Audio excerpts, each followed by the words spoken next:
We have to separate the rhetoric from the reality.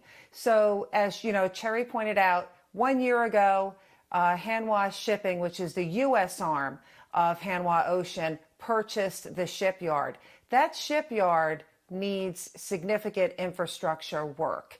And so they actually announced back in August a $5 billion plan to build out this infrastructure. To show you like the comparison between the shipbuilding here versus China, presently Hanwha Shipping is hoping to beef up its shipbuilding from 2 ships a year to 20 a year over the course of time. Now, when you compare it to China, the world's largest shipbuilder, last year, China's Shipbuilding Corporation, CSSC, they built more commercial vessels by tonnage in 2024 than the entire U.S. shipbuilding industry built in World War II, since World War II. So it just really shows you that just a dichotomy, if you will, of where the United States is and where China stands in terms of this shipbuilding race. Yeah, Chery, let's bring you back in on this. I mean, obviously, Hanwha bought the Philly shipyard for, what, $100 million. It is set to, I understand, invest a big chunk of change, maybe $5 billion, if not more, to upgrade the whole place, right? And you would think that money is going to go towards making it able to build submarines. But here's the catch, and I want to get your take on this, and you would know better. South Korea itself at home has the ability, the capacity, the technology, and the manpower right now to build submarines. So how is this all going down politically at home in South Korea? Is it seen as, okay, this is just President Trump trying to get Korea to invest a bunch of money in the U.S. to help them build submarines, which we could otherwise build ourselves at home?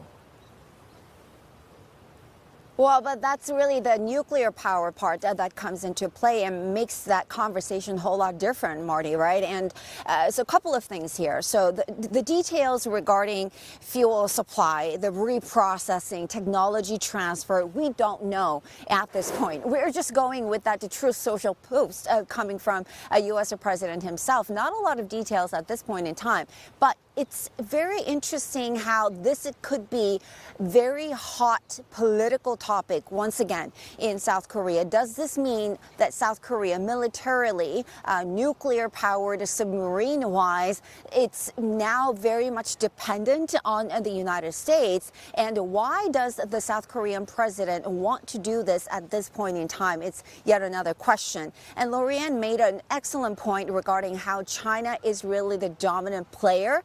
And Lorianne, I mean, you can comment on this, but the defense angle in that shipbuilding industry space is what South Korea wants to get in on. Sure, it's a niche market, but the maintenance, repair, bit of that shipbuilding process. I mean, the U.S. is not going to give China that business because we were talking about U.S. and Navy ships. And so I think that's what South Korea wants to really take advantage of in this at this point in time.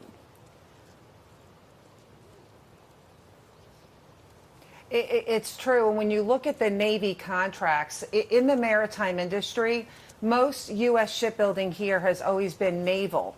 In fact, one of the companies that I know, Atlantic Container Line, they actually went to some U.S. shipbuilders trying to have 5 vessels built.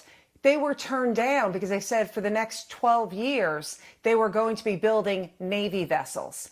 And when you really dive into the shipbuilding aspect, there are 3 key ship components: polar icebreakers, LNG vessels, which is really why Hanwha Shipping was tapped, because Hanwha Ocean, as you know, is a leader in LNG vessel creation and manufacturing. And then the third, of course, is Navy vessels. And so when it comes to shipbuilding, you want that Navy contract because it is exceptionally lucrative.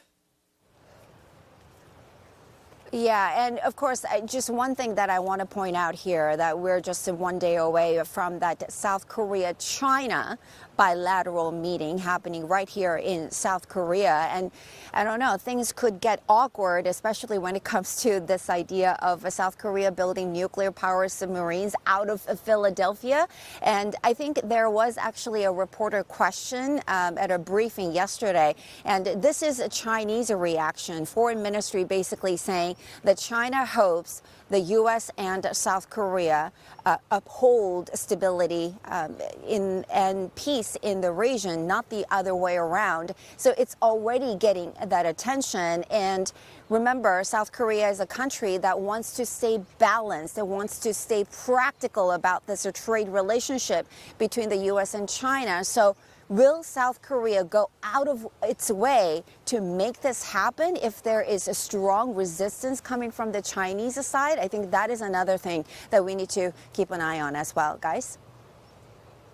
Great stuff, guys. Thanks for talking. Chery Kang live for us up in Gyeongju, South Korea at the APEC Summit. And Lorianne, real quickly before we let you go, I want you to talk to us about ports. Washington and Beijing at the conclusion of the meeting between the President and Xi Jinping yesterday agreed to suspend reciprocal port fees for a year. This must be a huge win for Chinese shipbuilders, no? If it goes through, yes. And the reason why I'm saying if is we have not seen the language in the Federal Registry yet on the U.S. side. We have seen, of course, on the Chinese state side, their language in terms of what they're doing.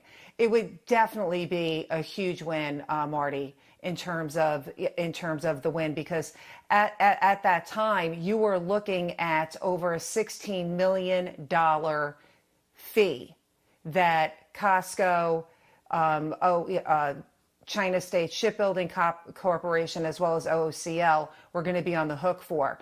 Also looking at with their tit for tat, Hanwha was on the tit for tat list when it came for U.S. because of the U.S. subsidiary with the building of the LNG vessels.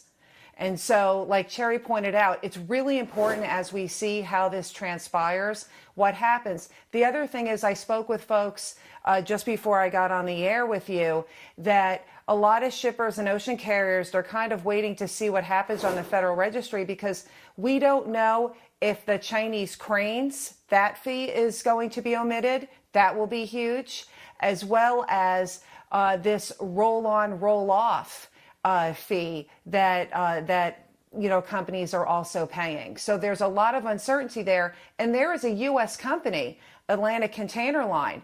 They are on the hook for this roll-on, roll-off fee. They've always been a container company.